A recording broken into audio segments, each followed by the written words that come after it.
Buenas tardes a todos, a todas. Siempre empiezo dando las gracias a la Facultad de Derecho y particularmente al Departamento de Graduados por habilitar estos espacios que son muy útiles, en donde todos podemos lograr un encuentro de intercambio de ideas y aprender todos de todos. También, por supuesto, agradezco la presencia de todos ustedes que superó las expectativas.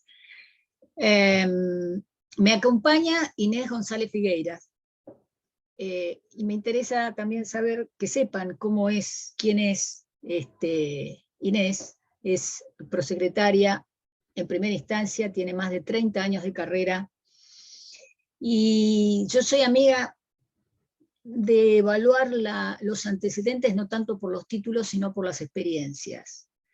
Les voy a dar 2 o 3 datos para que tengan idea. Tiene récord en conciliaciones. Cuando algunos de ustedes seguramente tienen experiencia en audiencias testimoniales pre-pandemia, cuando ella tomaba audiencia de testigos, a los abogados no le quedaba ninguna pregunta para hacer. Creo que eso es un dato, ¿no? Excelente compañera, y como dato de perfil personal, es una excelente cocinera. Pero sobre todo tiene más de 30 años de experiencia en la carrera judicial y transitó todos los cargos. En cuanto a mí, Marta Inés Ruggiero, soy docente de esta casa, feliz de serlo. Acá me recibí, transité la carrera judicial hasta llegar al cargo de secretaria. Unos años después de la edad me jubilé, pero como digo siempre, no me retiré. Así que como perfil personal practico aikido y bailo tango. Y otra cosa que quiero decir de Inés: ella, antes de pasar por la Facultad de Derecho, pasó por Ciencias Exactas, y su conocimiento de matemáticas le da una impronta diferente, suma a la lógica de lo que es el derecho. Creo que eso también es una herramienta muy útil para tenerla en cuenta. Bueno, el tema: notificaciones en el procedimiento laboral. Yo creo que este tema requería analizar un poco el pasado, ya no el prepandemia, sino el preelectrónico, el presente y el futuro. Yo me voy a ocupar un poquito más del pasado e Inés del futuro. En el medio hay que hacer un empalme. La tecnología nos introdujo una serie de elementos que nos han hecho cambiar hasta el lenguaje. Antes los escritos se presentaban, ahora se suben. Antes se dejaba de puño y letra una nota en un libro, ahora se deja una nota electrónica. Ahora no se agregan las copias, se suben las copias, y así sucesivamente. Yo quiero comenzar vino a la memoria una anécdota de la que me acordé y que me pareció interesante compartir con ustedes.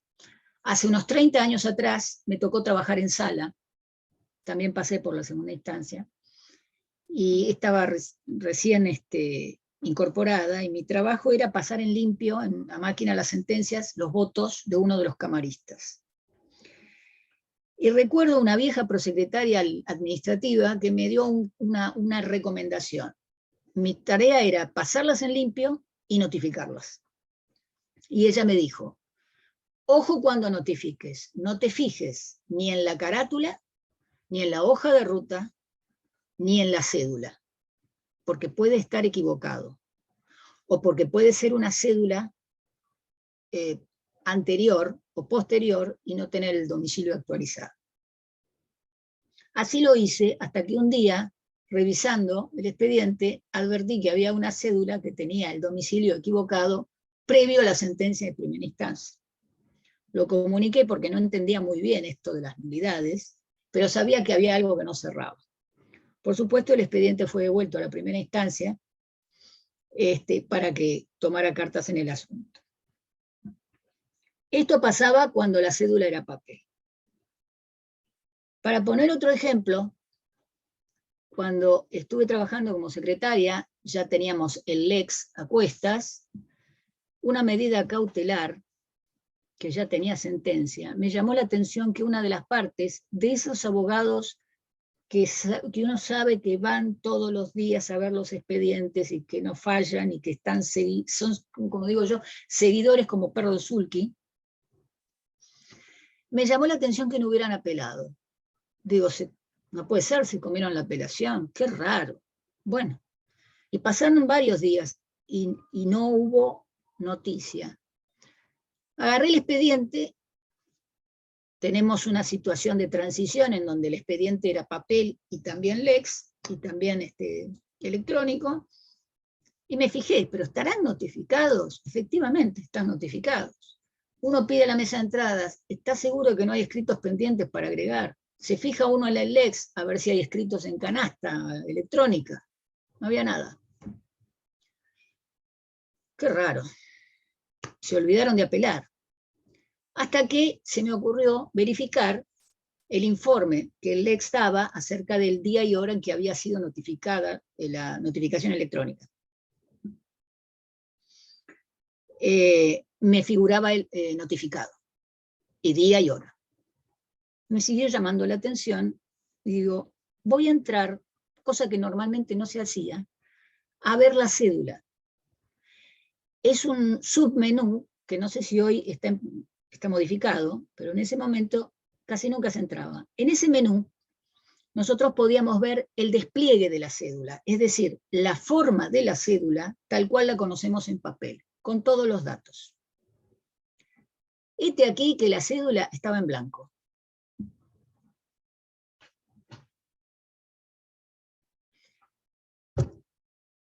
Eso se llama olfato, o se llama oficio, o se llama años, o vejez, o el diablo sabe por diablo, pero más sabe por viejo.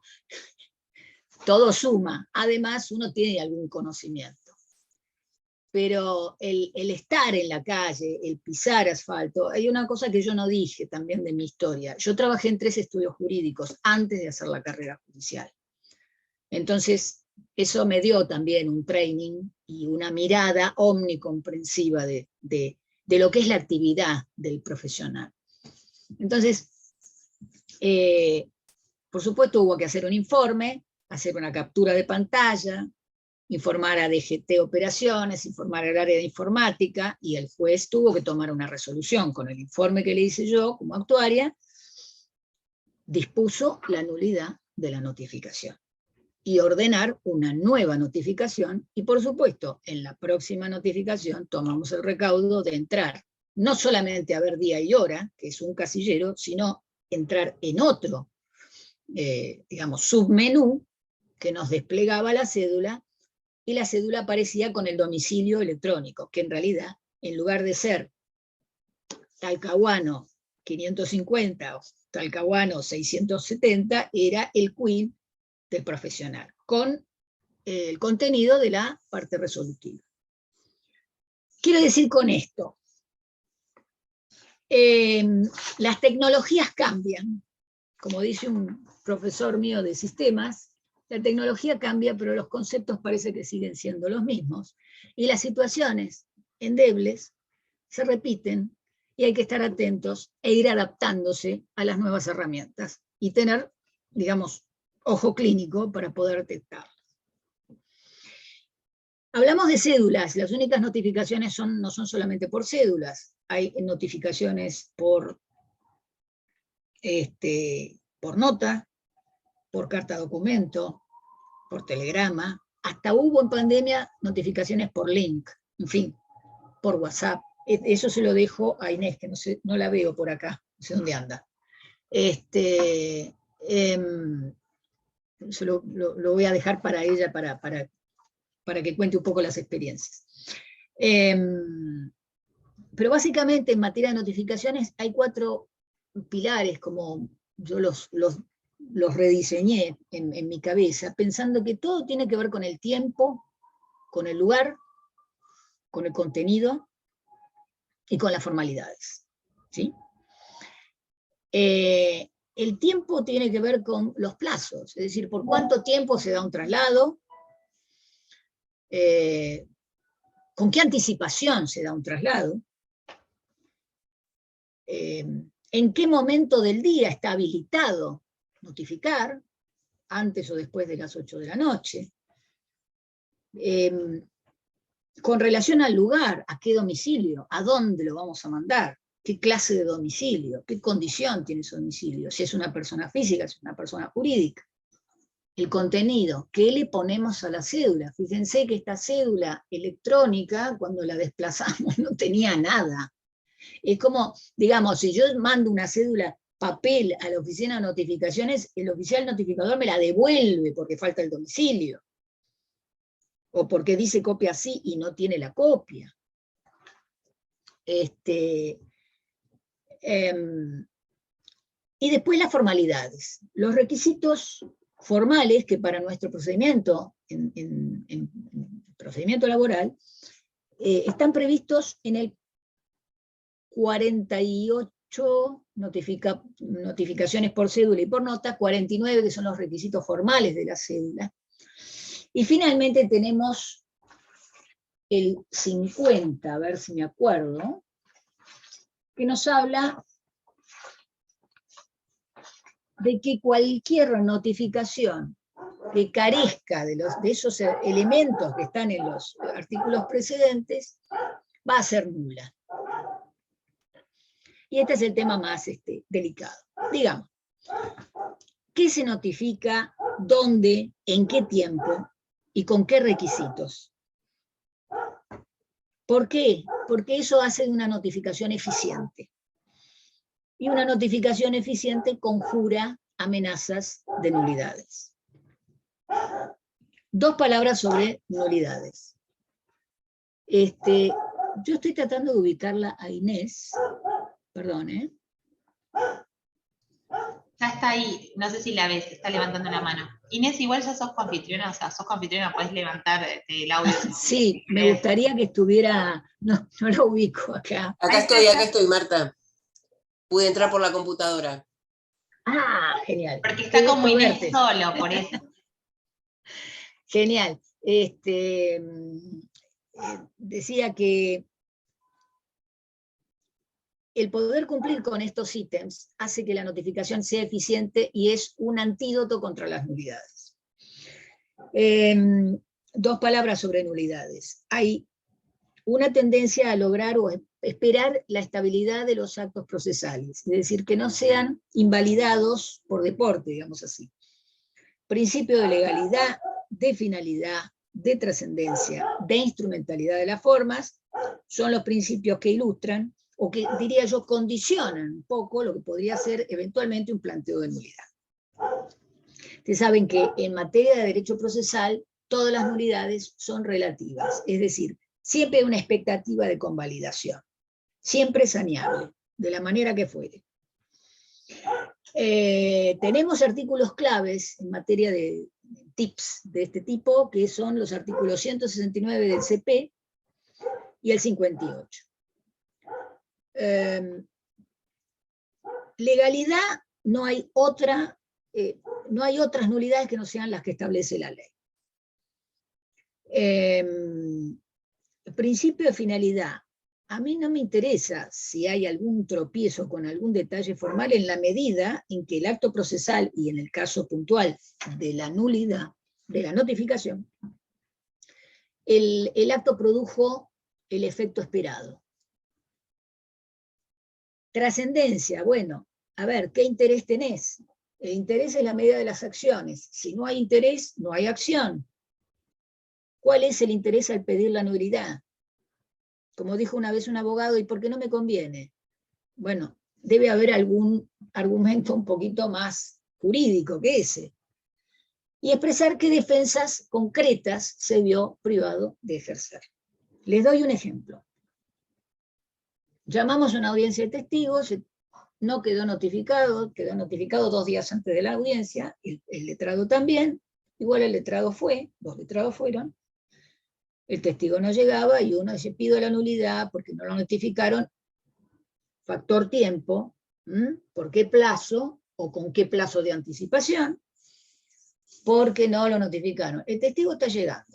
aparece el testigo en escena, llegó finalmente, aunque no haya sido notificado con los 3 días que establece la ley, y el abogado insistía en pedir la nulidad porque no lo habían notificado con la anticipación suficiente. Pero doctor, el testigo está. ¿Cuál es el perjuicio? ¿Cuál es su interés? Lo planteó en la audiencia, contestó el otro letrado, los otros testigos también estaban, ya estábamos todos ahí. Convalidemos eso, estabilicemos el acto procesal llamado audiencia, declare el testigo y que cada uno después se vaya a su casa. Por supuesto fue rechazada esa petición.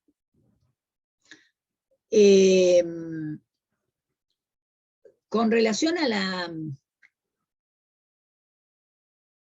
la trascendencia, también hay algún tema que tiene que ver con distintos actos procesales, son muchos, pero nosotros nos focalizamos particularmente en algún aspecto de la demanda, algunas cuestiones de testimonial y algunas cuestiones de ejecución. Reiterar acá que no hay nulidad sin perjuicio, es decir, hace al principio de trascendencia. Y algunos tips también, que la idea es mencionarlos, para evitar nulidades, o en su caso resolverlas, si es que no hay más remedio que afrontarlas.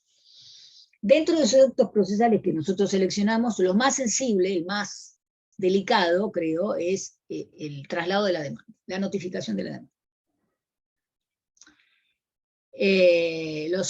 Al momento de los alegatos también hay un punto delicado, pero vamos a arrancar por la demanda. Y acá también voy a hacer una comparación de pasado, presente y futuro, o pasado, transición y futuro. En una época las demandas iban con una copia, eran una hoja o 2 hojas, después eran más copias, porque además había más demandados, las relaciones laborales cambiaron, había que demandar a más gente, las relaciones eran más complejas, había más para escribir, había más jurisprudencia, resultado ya eran muchas copias. Entonces, cuando eran más de 50, había que hacer una modificación. Entonces, había que reservarlas, pasarlas a buscar después, retirarlas. Más adelante había que transcribirlas o ponerlas en un archivo, en un CD. Hemos llegado a tener un planteo en el que el letrado que recibió el CD dijo, yo no sé lo que está, si este CD es copia de lo que él puso en la demanda. Tampoco sé si no está firmado. Y si uno firma las copias en el sistema anterior, debería firmar tanto el CD como el sobre en el que él acompaña el CD. Bueno, se hizo el planteo y se resolvió de esa manera. Fue sencillo. O fue rápido. Hoy por hoy hay que cumplir con una consigna, que es que el demandado tenga a su disposición la demanda para que sepa de qué se va a defender. No importa de qué manera la tenga, la tiene que tener.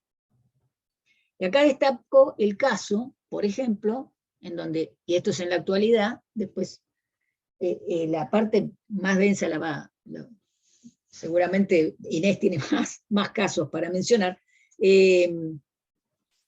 presentaron un pendrive con 2 videos, que la parte consideró que era una prueba para ofrecer, y la ofreció con la demanda. No se la tomaron, porque no podían subirla. El Lex no permitía subirla. Bueno, en otros juzgados parece que las pudieron subir. Entonces me preguntan, digo, ¿cómo hacemos? Yo ya retirada, entre comillas retirada, ¿no? A mí me parece que la lógica es que manden un oficio a la parte informática para que les indiquen cómo subir eso, si es que tiene solución, y si no tiene posibilidad tecnológica de subir videos, hay que resolverlo de alguna manera. Bueno, ¿cuáles fueron las opciones? Que el actuario diera fe del contenido del pendrive para que no fuera modificado, o para asegurarse de que no se lo cambiara por otra cosa, reservarlo en caja de seguridad. Bueno, no lo admitieron y eso todavía está pelado, no sabemos cómo terminó, así que bueno, los datos no puedo avanzar sobre eso, pero quiere decir, son los planteos que hoy la tecnología nos está trayendo.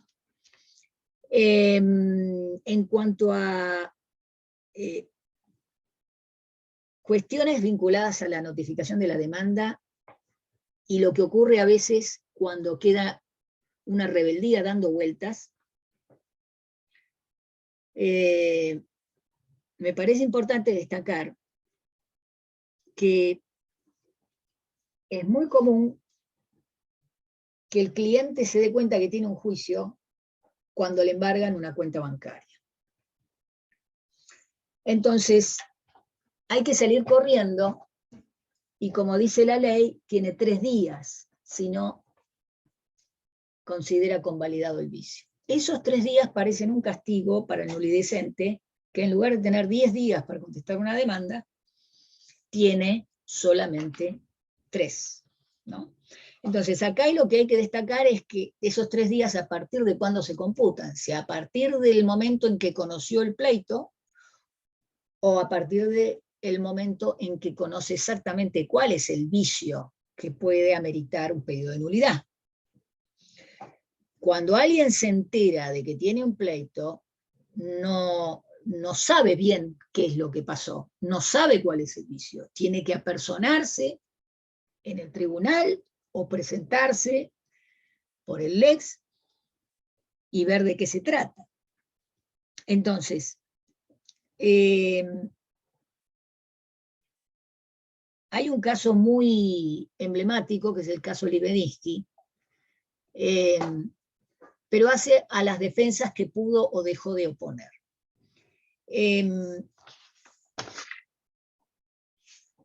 Quiero darles unos tips, tanto para el que demanda como para el que esté demandado. ¿Qué recomendaciones? Cuando se demande a alguien, para evitar que la cédula vaya, venga, perdón, ¿hay preguntas en el chat? No veo el chat.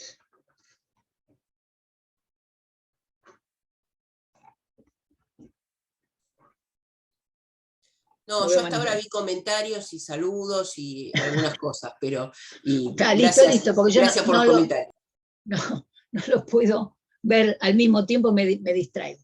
Me distraigo. Algunos tips tanto para el que demanda como para el letrado que patrocina al demandado. Es decir, para evitar ir y volver con la cédula, recomendaciones. Verificar no solamente el domicilio, chapas linderas, sacar una foto, es decir, vayan con toda la batería de recursos, de una, no esperen a la segunda vuelta. Demando a fulano de tal con domicilio en chapa tal, con chapas linderas, tal todo, portón marrón, ventana al costado, adjunto foto. Y si quieren planito también, de Google Maps, lo que sea. Todo junto. Entonces, eso va a ahorrar algunas cosas. Y les digo más, otro tip.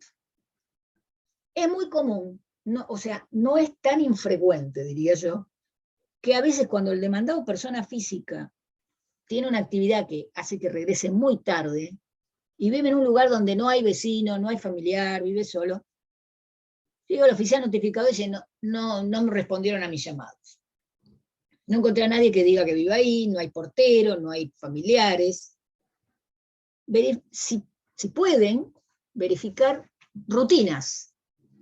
En tal caso, pedir con habilitación de días y horas, para que vayan a las 9 de la noche, no a las 8 o las 7 o las 6, 8:30, para poder presentarle la cédula. Esto por un lado. Si se trata de una persona jurídica, tengan presente que el domicilio es, en principio, salvo casos muy puntuales que pudiera marcar una excepción en una casuística, es el domicilio registral. 2 palabras sobre la notificación bajo responsabilidad. Cautela. mucha cautela con la notificación bajo responsabilidad. Hay posibilidades de pedir oficios al RENAPER, pedir oficios a IGJ para verificar cuáles son los domicilios de persona física o jurídica. ¿Por qué? Porque llegado el tema, el caso de que hubiera un planteo de nulidad, el criterio es más restrictivo para denegarla, en el caso en que el domicilio haya sido ubicado bajo responsabilidad, que haya sido hecha la diligencia bajo responsabilidad de la parte actora. ¿Qué quiere decir eso? Responsabilizarse si ese no es el domicilio. En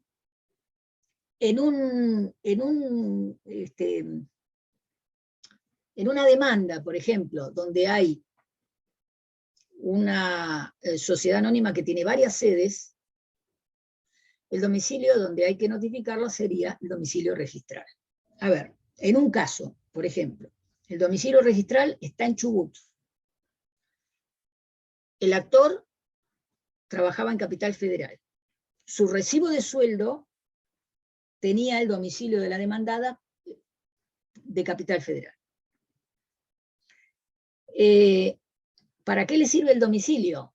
Primero, para saber dónde demandar, pero también para fijar competencia. Y usted me va a decir, ¿cómo? Tenía la cosa sede en Chubut, el domicilio registrado en Chubut y trabajaba acá. Bueno, pero uno de los ítems para poder fijar competencia es el lugar de trabajo. Entonces, en esa inteligencia, el letrado demandó en Capital Federal. Perdón, voy a silenciar esto.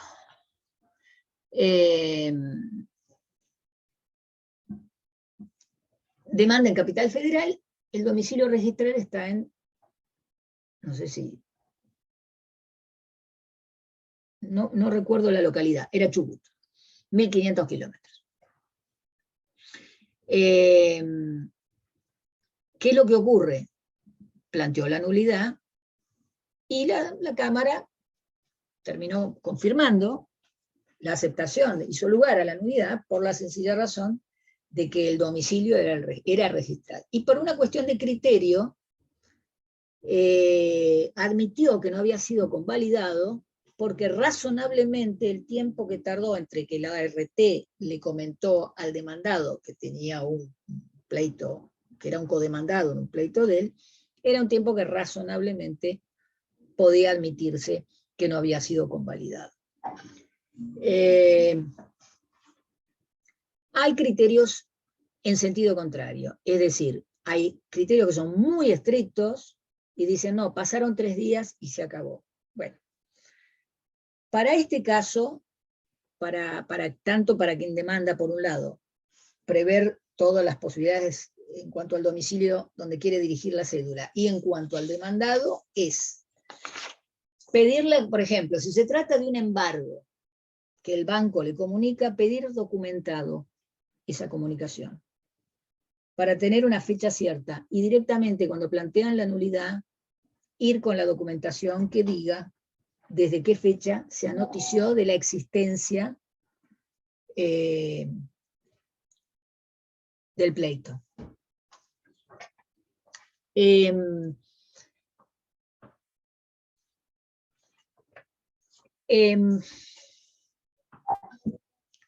Perdón, tengo una notificación que no sé cómo sacarla, que me está... A ver, un minuto. No tengo el quit de la empresa. No puedo abrir el chat. ¿Lo lees vos, Inés, por favor? Sí, estoy contestando, estoy consultando, estoy contestando a la par, escribiendo mientras vos, para no interrumpirte. Perfecto. A ver, Marta, ¿querés que te lea algo específico? Pero igual si ustedes están respondiendo a medida que van preguntando, estamos bien. Aquellos que quieran levantar la mano, aclaro, y consultar a viva voz, entonces pueden hacerlo, que nosotros les vamos a estar dando el audio. Sí, bueno, no, si vas contestando, está todo bien. Me aparecen, aparte de otras notificaciones que no sé cómo sacarlas, que no son de este del chat, seguramente, del chat, sino No, escuchá. Del WhatsApp, no sé cómo sacarlo. No. Espero que no me distraiga. Tranqui. Bueno, tips para la demandada. Documentarse cuando el banco le dice, tengo el agrado de dirigirme a usted para decirle que usted tiene un embargo en su cuenta y no puedo sacar la plata. Bueno, conservar esa comunicación para salir corriendo a buscar al abogado y que a su vez salga corriendo a ver de qué se trata.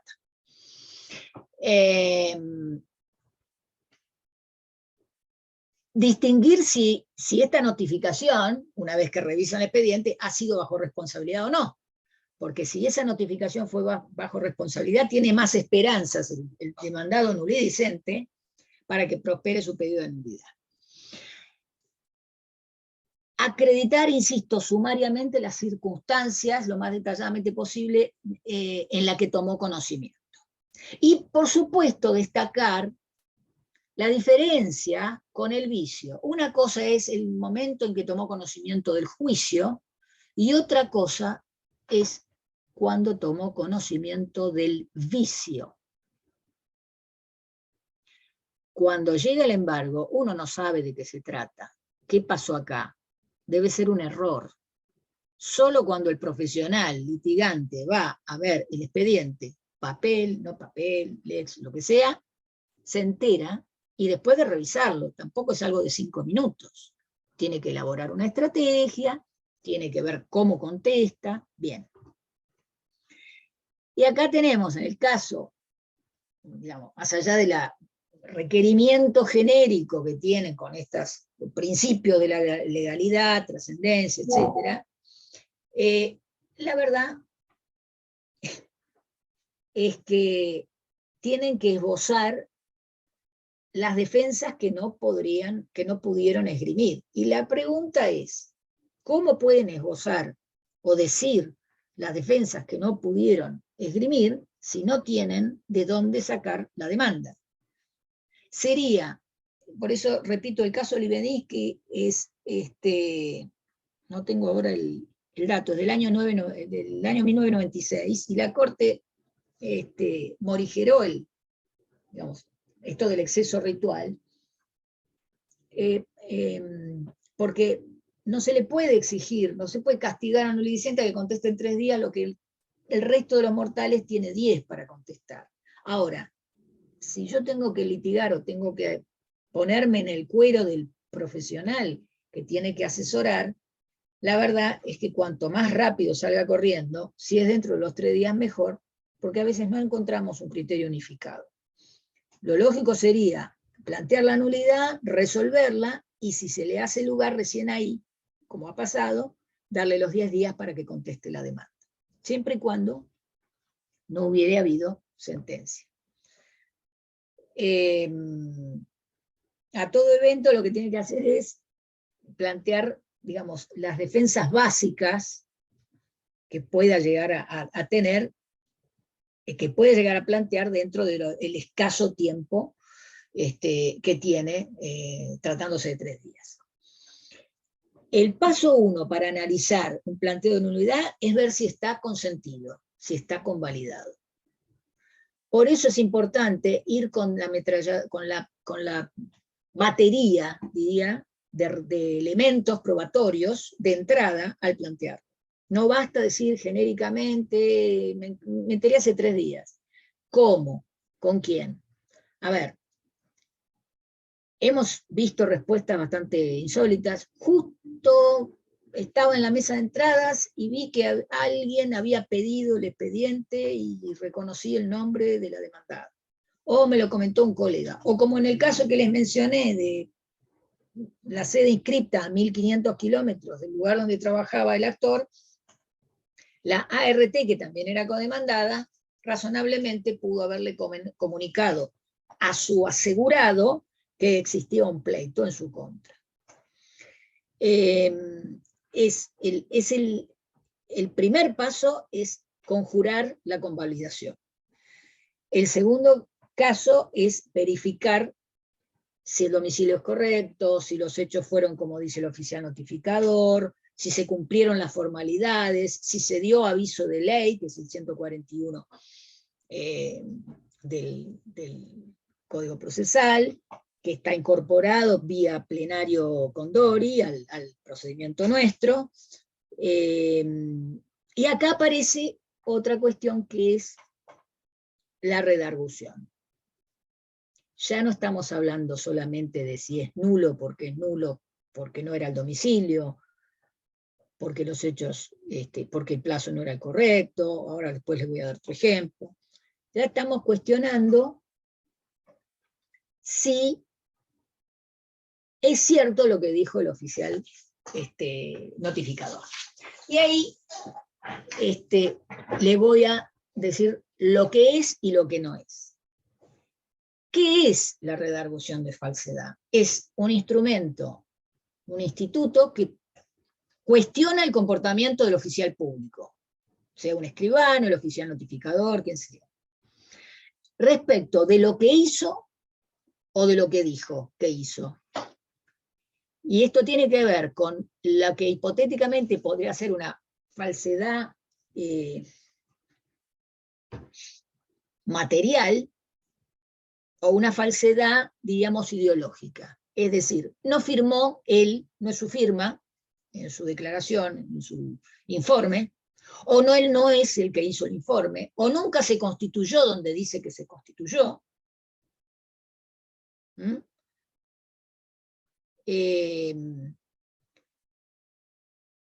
O no es cierto lo que consigna en el informe, en el anverso de la cédula.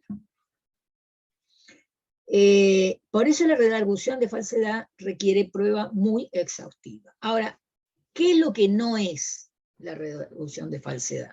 Porque son dos herramientas que tienen que estar a mano, pero tienen que ser usadas cuando hace falta, en el caso adecuado. No es un elemento para acreditar la veracidad de los dichos de aquellos que han sido interpelados por el oficial notificador. Ejemplo, el oficial notificador se constituye en el domicilio con la demanda, sus copias, demás, la cédula, toca el timbre y alguien le dice, sí, le vengo a dejar esto, acá vive fulano, o acá es la empresa tal, sí, ¿y usted quién es? Yo soy empleado. Y conoce, sí, es acá. Entonces, pues, me atendió alguien que dijo ser empleado y vive ahí.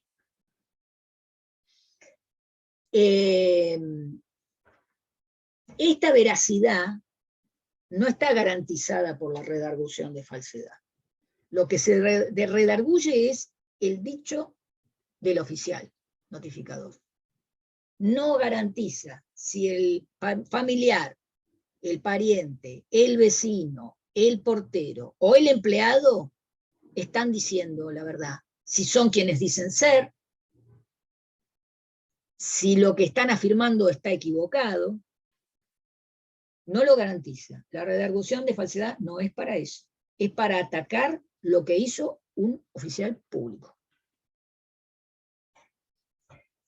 En un caso en el que había sido demandada una conocidísima empresa de electrodomésticos, dedujo nulidad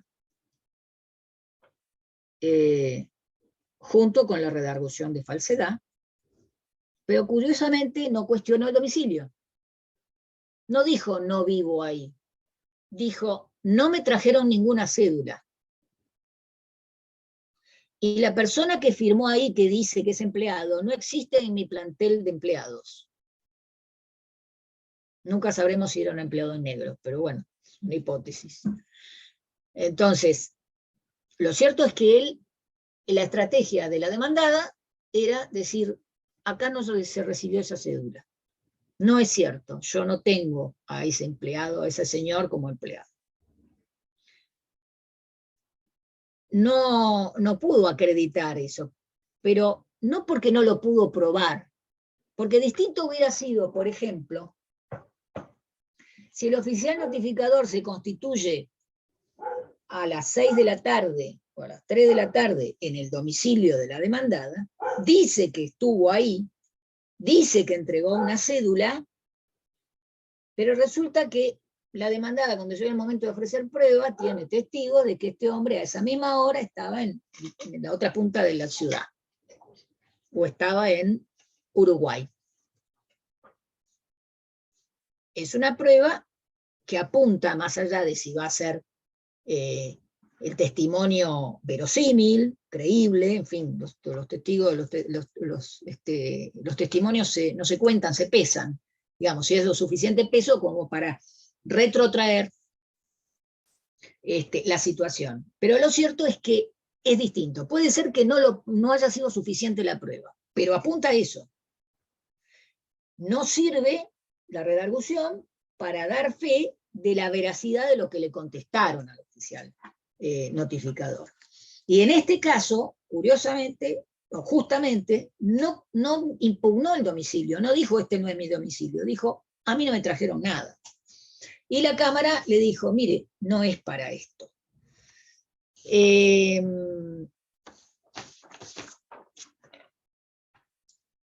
Tampoco otra cosa.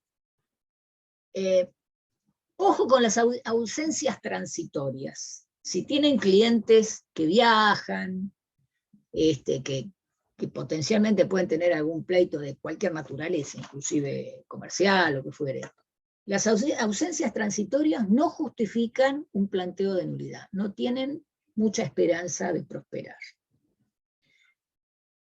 Acá aparece una cuestión, ¿qué es transitorio? Hoy, me fui de tiempo. ¿Qué es transitorio y qué no lo es? Una semana, un mes, un día, un año. He conocido casos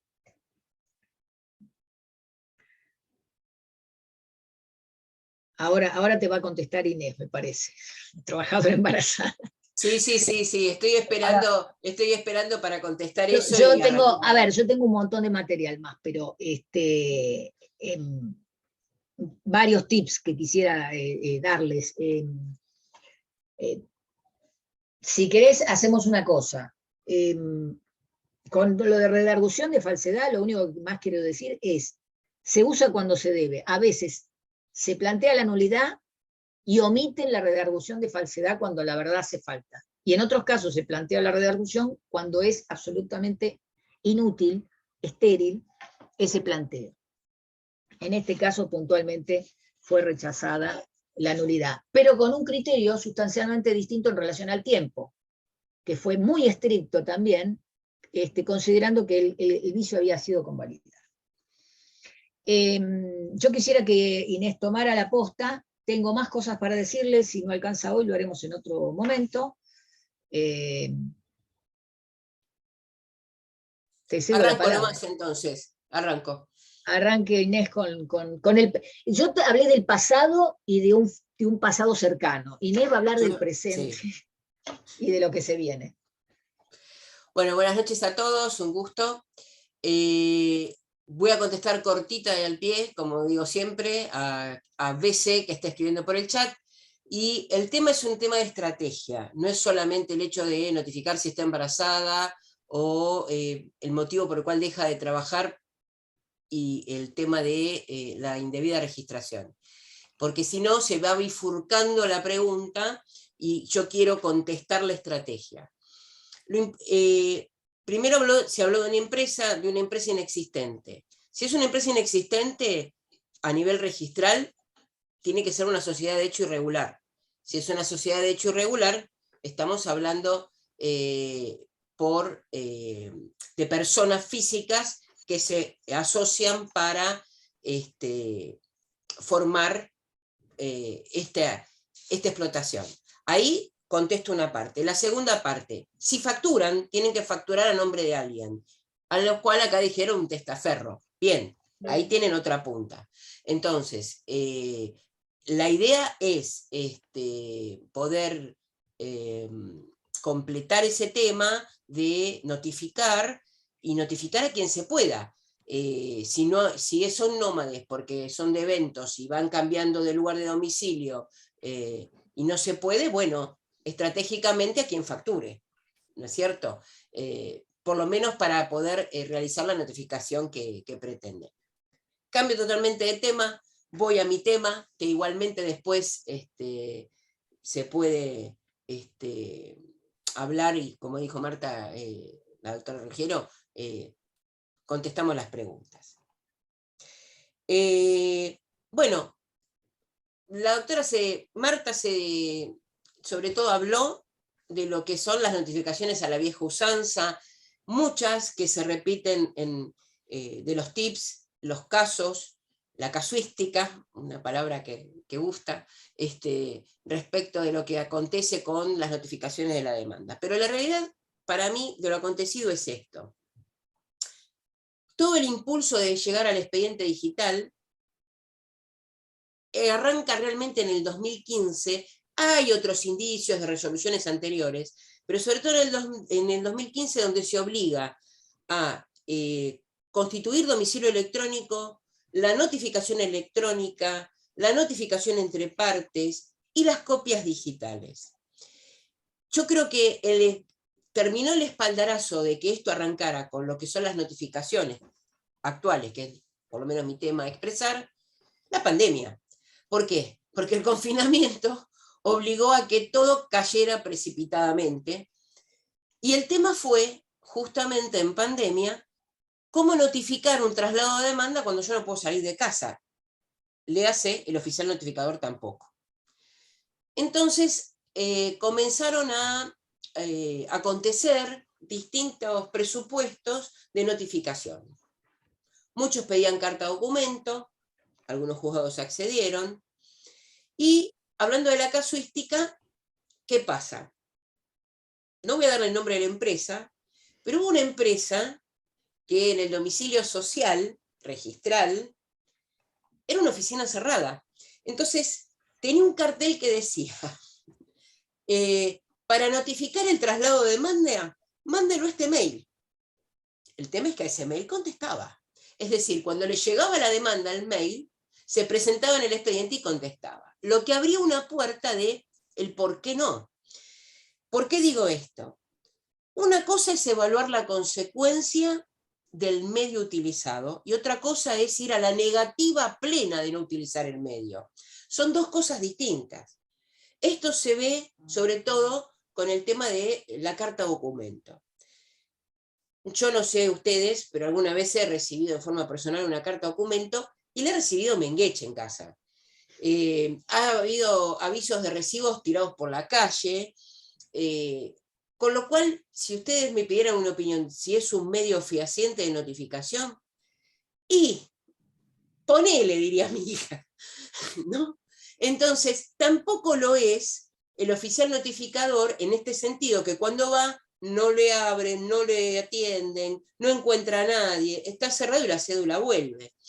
Pero, a ver, no dejamos de usar el medio de notificación a través del oficial notificador. Entonces, abrir las puertas a otras formas de notificación, yo creo que es lo correcto, y después se evaluará si ese medio resulta idóneo para el fin que se pretende. Por eso lo dije lo del mail. Esta empresa, cuando le llegaba por mail, se presentaba en el expediente y contestaba. Con lo cual, el medio, y sí llegó a su fin. Estamos hechos. Entonces, yo creo que hay que ayornarnos, hay que abrir. Esto lo digo porque, como señaló Marta, si bien el artículo 48 dice cuáles son las cosas que hay que notificar personal o por cédula, y el 135 del CPCC también, la lógica de eso era, ¿por qué? Porque notificar una demanda sin la copia papel era como que la persona estuviera en la mayor indefensión de decir, ¿y esto con qué lo contesto? Ahora, esa puerta está totalmente abierta, ¿por qué? Porque la demanda está en el expediente. Y en el caso particular del fuero laboral, es público. Entonces, con saber el número de expediente, uno ingresa e ingresa. Esto de público, y lo voy a subrayar varias veces, y Marta sabe que yo voy a subrayar y voy a ir, porque quiero dejar el mensaje, sobre todo con el tema y a colación del tema de nulidades, que el hecho de que las cosas estén en público, y después voy a hablar del tema de dejar nota, es que el operador del otro lado del escritorio tiene en bandeja las cosas, las tiene para ver. Muy diferente era y lo estuvimos charlando en algún momento con ella, con el tema de dejar nota. ¿Por qué? Porque el dejar nota era cubrir la espalda por si justo cuando voy a pedir el expediente el día que yo me tengo que notificar no lo encuentro. Ahora, si el expediente lo tengo en público, lo tengo en público. Por supuesto sigue convalidándose que martes y viernes es el día de nota. Ahora, yo no puedo ir el viernes y decir, uy, ya está en despacho, pero abajo está despachado lo anterior, que me atañe y es para mí. Y eso está en público, estoy notificando, ¿sí? Por eso, el hecho de entrar y ver el expediente todos los días e ingresar, lamentablemente tiene que ser... ¿no se me escucha del todo bien? Sí, sí, sí. Ah, hay alguien que puso que no, por eso. Por eso, la rutina de ingresar doctora. y verificar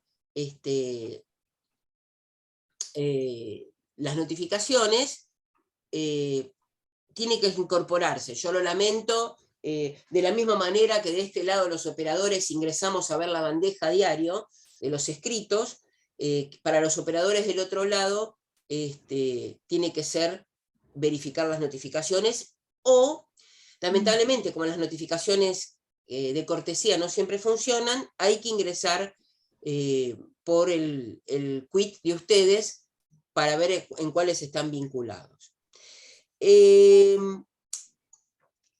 Bien, otro tema, y lo anoté recién ahora, porque Marta habló de las rebeldías, y eso dispara para mí dos temas. Uno es la restricción de visualización de los incidentes, y el tips que quiero dejar a todos, quizás algunos me van a decir, y es lógico, pero quizás otros no.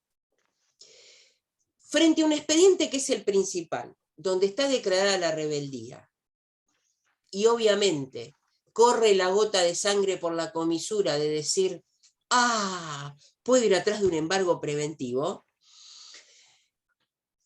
Si justamente la idea de trabar el embargo preventivo es que la otra parte no empieza a correr todo para yo poder llegar, es evidente que yo voy a pedir la formación de ese incidente de embargo preventivo como único escrito.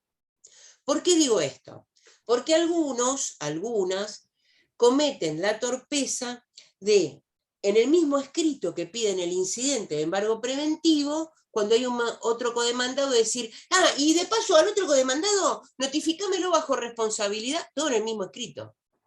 Lo que obliga a que ese escrito quede en el principal y alguien se entere que se va a formar el incidente. Entonces, por un lado, incorporar un escrito donde se pida el incidente, y por otro lado, otro escrito que haga a la continuidad del proceso del cual se está formando este apéndice, que es el incidente de embargo preventivo.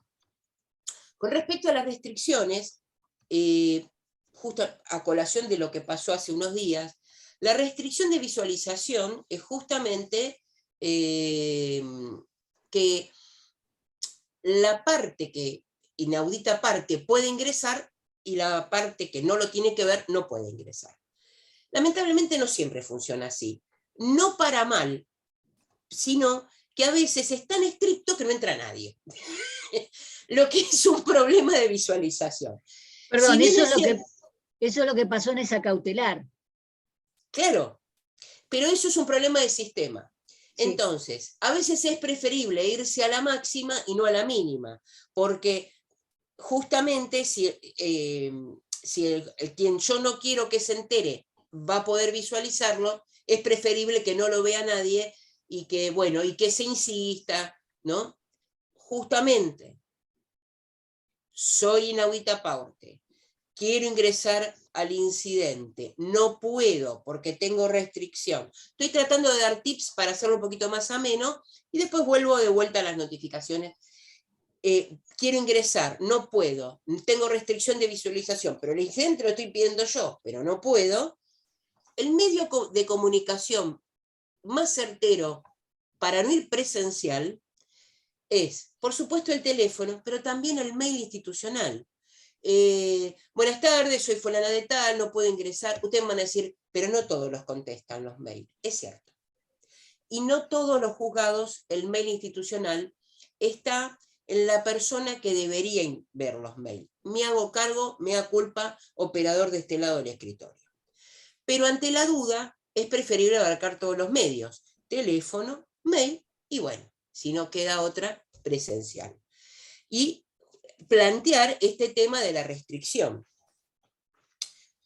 Con respecto a las notificaciones de demanda, entonces, para terminar, la notificación volvió, levantado Velasco, a ser por cédula. Ahí vi y estuve contestando un montón de, o un montón no, algunas preguntas que tienen, y ya que estamos, vamos a tirar varios tips. Es un gran problema la definición de domicilio que nosotros tenemos sobre las personas físicas. Eso es porque no hay una obligatoriedad de domicilio registral para un ciudadano. Entonces, por definición de domicilio, es el lugar donde habita. Ah, bueno, si yo me mudo cada 6 meses, entonces tengo domicilios renuentes, cambiantes cada 6 meses. No hay una legislación que a nosotros nos obligue como ciudadanos a registrarnos en un domicilio donde tengamos que recibir las notificaciones. Situación distinta es de las sociedades, y un poquito a colación de lo que preguntaban por el chat. Las sociedades deben registrarse, ya sea en el IGJ, la Dirección de Personas Jurídicas de la provincia. Tenemos otro problema y otro bache ahí. Los organismos de contralor fallan. ¿En qué sentido? En que no controlan si el domicilio es existente o inexistente. Y sin ideología política alguna, y sin caer en ningún tipo de partidismo, me remito al ejemplo más cercano que tenemos, que un alto funcionario de nuestro país tenía el domicilio en un baldío. ¿Por qué? Porque el organismo de contralor toma el domicilio como viene y no verifica. Aunque les parezca mentira, el operador de este lado verifica más. ¿Por qué? Porque cuando carga el domicilio para notificar una demanda en la cédula, y si ya la altura no le da para darle la zona, uno dice, ese domicilio es inexistente. Ahí lo nombraron y yo no lo voy a nombrar porque mi intención no es caer en un diálogo de política, sino decir, puede haber sido eso y debe haber un montón más. Entonces, ¿Puedo señalar uno solo? Había una estación de servicio que la volaron. Había un baldío, pero era un baldío, ¿eh? Baldío. Insistieron en notificar ahí, sabiendo que no hay nadie. Ahora, es grosera la trascendencia de esto, es que figuraba el domicilio de esa sociedad en ese lugar donde no había nada. Por supuesto. Y el pleito siguió. Pero lo peor de todo es que, amén de eso, Marta, no solo son domicilios que son baldíos y que no hay nada, sino que además son calles que no existen. Yo creo perfectamente lo que están poniendo porque me ha pasado. Entonces, eso no se verifica lamentablemente y así son constituciones o de calles que desaparecen porque tiran todo abajo y se vuelve una plaza, o vaya usted a saber. Por eso a veces es tan difícil. Con respecto a notificar bajo responsabilidad, ¿por qué digo esto? Tengo el domicilio registrado, el IGJ contesta el domicilio, me tira el IGJ, calle, número, todo, y tengo la suerte que existe. Vamos todavía, vamos con la cédula. Va al oficial notificador, no le contesta a nadie. Va con habilitación de días y horas y nadie, tampoco le contesta a nadie. Entonces, uno que dice, fíjela, don, fíjela, por favor. Bien, en ese fíjela, eso es que transmitirle de una manera elegante al oficial notificador, de decir, no encuentra a nadie, no le responden, por favor, fíjela. ¿Qué pasa con un baldío? Bien, lo que se hace es que la fije en lo que haya en el baldío. Un poste, un pedazo de mampostería, ¿sí? ¿Por qué? Porque lamentablemente es lo que se puede hacer. Y eso también hay que hacerlo diciéndole en forma clara y concisa al oficial notificador que vaya y lo haga. Esa es la manera. Acá hay alguien que puso que el IGJ no contesta en un solo oficio. Es cierto, es cierto. Igual es muy raro lo que pasa con el IGJ, porque hay oficios que se contestan inmediatamente y hay oficios que tienen 5, 6, 7 reiteraciones. Eso es algo que ojalá alguna vez en nuestro país cambie, no solo con los organismos oficiales, me hago también cargo en los juzgados. No puede ser que un expediente avance según le caiga el suerte a quien lo despache. Eso es algo que le debemos a los que procuran, a los que trabajan del otro lado del escritorio, y alguna vez, espero, no sé si lo voy a ver, pero tienen que modificar esto porque si no parece una tómbola, ¿no es cierto? Pero bueno, eso es un comentario mío aparte, y ojalá se logre. Yo sé que tienen mucho ímpetu las personas que tienen ahora, que son jóvenes en los cargos superiores, puedo dar fe de eso y creo que lo van a lograr. Sinceramente, más allá de que siempre soy una mujer optimista, pero yo creo que sí, que se va a lograr. Para quien preguntó cerca de la falta de chapa, mencioné que desde el comienzo conviene indicar las chapas linderas. Claro, y como dijo Marta, el Google Maps, capturar la pantalla, ponerle así cuando lo permite, como en el WhatsApp que permite con el flúor, señalar y decir es acá y ponerle una flecha, porque a veces no se puede ir al lugar a sacar una foto, pero el Google Earth es maravilloso en ese sentido, ¿sí? Permite ir y hasta ir hasta la puerta y decir es acá. Bien, vuelvo a las notificaciones. Tema candente, audiencias. ¿Qué pasa con el tema de audiencias? Bien, primero voy a hacer una distinción. Presencialidad plena, vieja usanza, semipresencial o totalmente virtual. Hay juzgados que tienen la tendencia de ser semipresenciales, hay juzgados que prefieren la virtualidad. Bien, dentro de la semipresencialidad y la virtualidad hay distintos medios. ¿Por qué? Hay juzgados que toman por Zoom, hay juzgados que toman por WhatsApp, hay juzgados que toman por Google Meet, y hay juzgados que también dieron, que evidentemente será que como no me gusta, no lo recuerdo, mandaron otro sistema que creo que ningún juzgado lo terminó usando. Ahora, más allá del medio idóneo que se use, es el tema de cómo se notifica. ¿Por qué? Yo sé que el Zoom, como lo estamos usando, es un medio maravilloso, pero también sé que en el caso del celular, tiene que haber cierto nivel de celular para que aguante el Zoom. Entonces, a mí me parece que más igualitario es el WhatsApp, es más engorroso, pero es más igualitario, porque medio mundo, por decirlo de una manera llana y barrial, se comunica por WhatsApp. Tampoco puedo estar de acuerdo con el óbice que muchos tienen para hacer chicle, el tomar las audiencias, de decir que no está legislado y que no todos utilizan los medios virtuales. Ese presupuesto para mí no es válido y voy a decir por qué.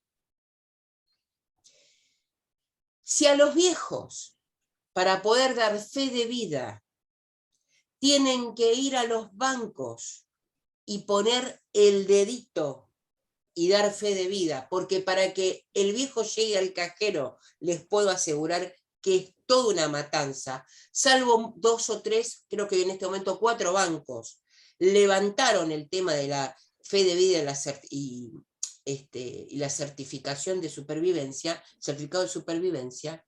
Entonces es decir que se sale del presupuesto de que todo el mundo está usando instrumentos y cosas tecnológicas en la vida diaria. ¿Por qué? Porque si la persona no tiene celular, lo va a tener un hijo, lo va a tener un vecino. El problema para mí con el tema de las audiencias virtuales es otro. Causística, así nos divertimos un poco. Hemos tenido abogados, abogadas, que dicen, sí, yo estoy acá, me presento, estoy manejando. Ustedes no saben el vértigo que produce tomar una audiencia con una persona que está manejando. Hay que decirle, por favor, pare y seguimos con la audiencia. Hoy la multan. Además, otra cosa, estar dentro de un colectivo, viajando, o en lugares de la casa donde son muy privados, entiéndase baño. Y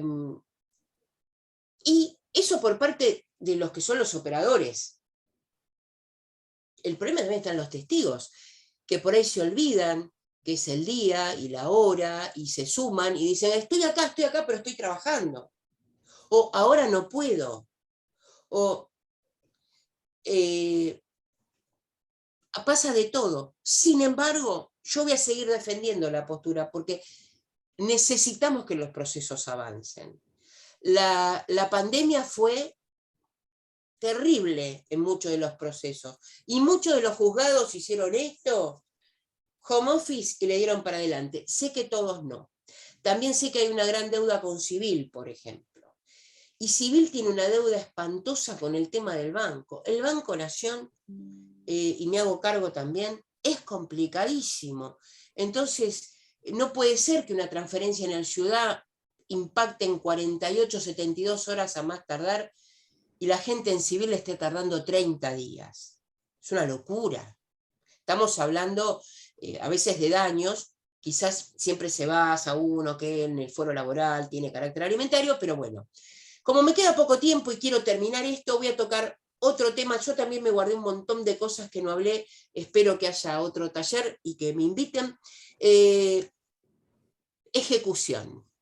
Prepárense y voy a hablar de este tema, que es que los bancos no responden a los altos mandos. ¿Qué pasa? Mandamos a trabar el embargo, se va el oficio por Deox, nuestro querido Deox, y el banco hace cri, cri, cri, cri. Reiteramos, ponemos sanción, y el banco sigue haciendo cri, cri, cri, cri. Le aumentamos la multa. Le aumentamos la multa y decimos, aplíquese. Y ahí viene el tema. Por eso lo quiero charlar.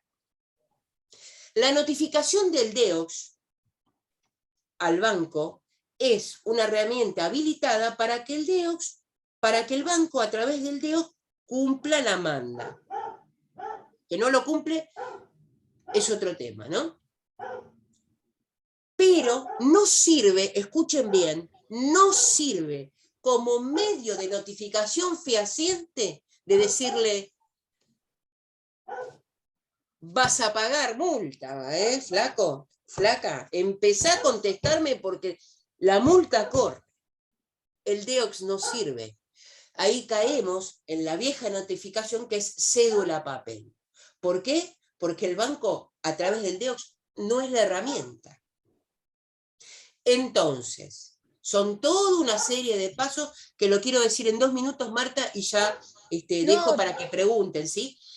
Sí, contestamos algunas preguntas que veo acá, que las copié. Por eso, es notificar por cédula la aplicación de la multa, hacer la liquidación de la multa, notificar el traslado de la liquidación de la multa también por cédula, y en el caso correspondiente, y lo puedo decir, también aplicar la responsabilidad penal del gerente de la sucursal, situación que tienen que averiguar ustedes. El juzgado no va a empezar a rastrear cómo se llama el gerente, pero cuando al gerente le hacen penalmente responsable, la situación se modifica. ¿Sí? Estos son los tips que les quería decir para que ustedes manejen y lo puedan aplicar. Por último, y esto lo dejo ya a Marta, el tema de dejar nota, que no quiero irme sin hablar de este tema.